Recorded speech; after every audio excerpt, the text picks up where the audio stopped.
Alors, il y a des balises qu'on n'a pas encore vues, qui sont pas compliquées, les gars. On va les voir maintenant avant de passer à la suite. Comme ça, on clôture le chapitre HTML. Dans un site, il y a des parties qui reviennent tout le temps. Et du coup, on a des balises structurelles.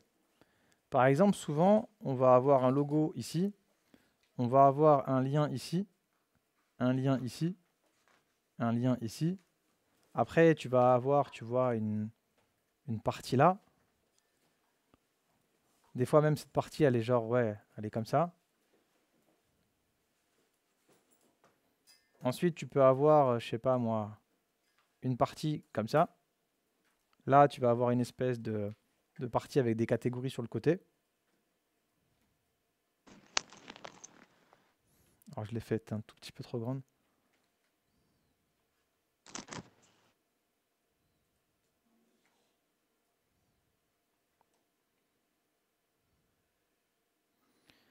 Et ici, tu vas avoir un pied de page. D'accord? Il est magnifique mon schéma. Et là, tu pourrais avoir par exemple un article en vente.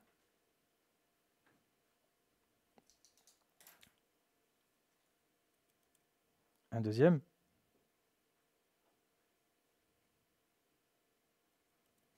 Un troisième.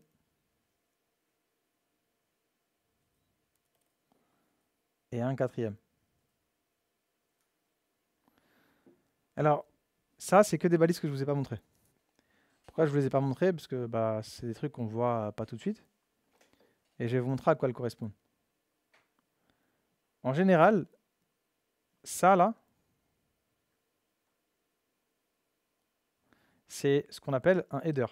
Le header, c'est la partie haute de votre site. Dans un header, on peut retrouver aussi une navigation. Donc, ce n'est pas de simples liens, c'est vraiment la navigation de votre site. Et on appelle ça une nav.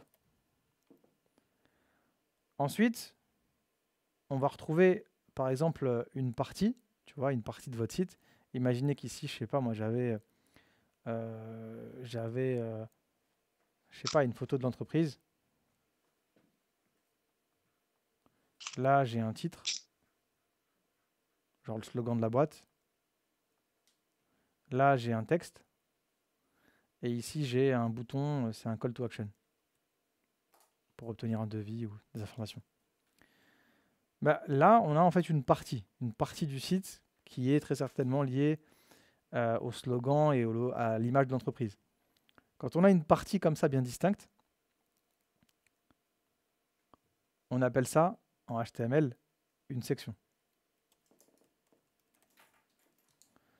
Là, je pourrais avoir une section justement pour les produits, mais quand on a une partie comme ça principale, avec des produits, etc., etc., on appelle ça une partie main.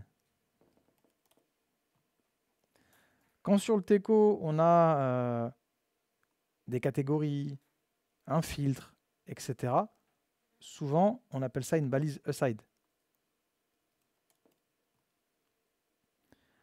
Et enfin, quand on a une partie comme ça avec un pied de page où on va retrouver, tu vois, par exemple, en général, on retrouve ici le logo du site. On va retrouver les différents liens. On va retrouver les mentions légales, politique de cookies. Et on peut même retrouver les réseaux sociaux, tu vois.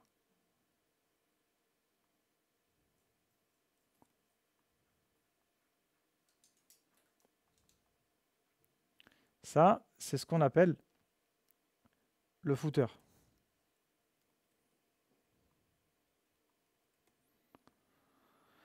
Alors, ce n'est pas des balises qui sont dures à maîtriser, parce qu'en fait, visuellement, elles ne représentent rien.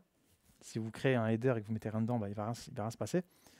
Mais c'est des parties qui sont importantes à utiliser pour que le navigateur comprenne votre site et détermine bien les différentes parties de votre site. Donc il faudra les utiliser.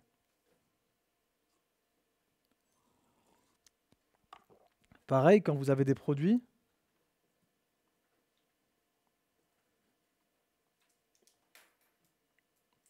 ça, on appellera ça une balise article.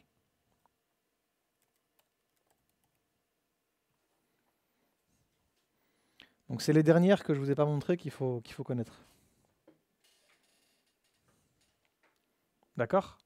Donc je vais vous envoyer ce petit schéma-là.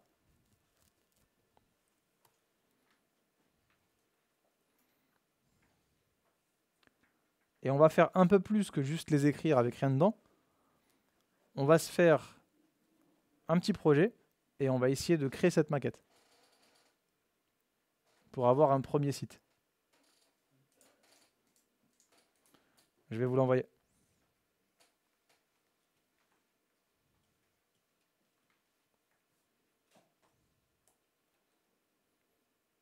Donc là, ce que je viens de faire, ça s'appelle un zoning. C'est-à-dire, on essaye d'identifier les différentes balises et les différentes parties, les différents blocs d'un site web. C'est ça un zoning. OK? Et nous, on va essayer de se coder ça cet après-midi avec les Flexbox.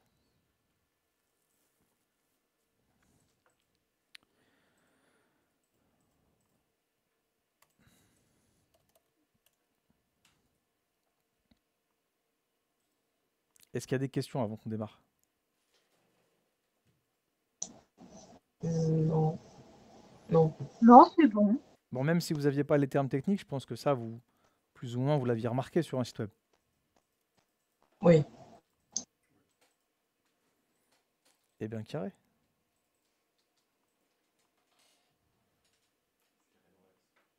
C'est carré.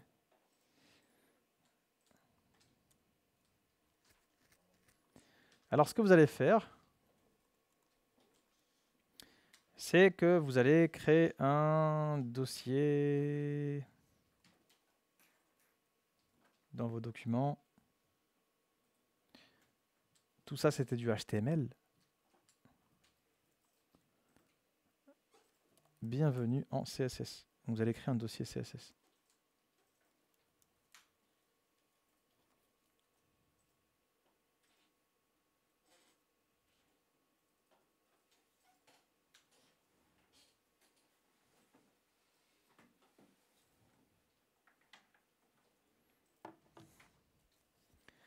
Donc, vous allez quitter Visual Studio Code, vous allez ouvrir une nouvelle fenêtre dans Visual Studio Code.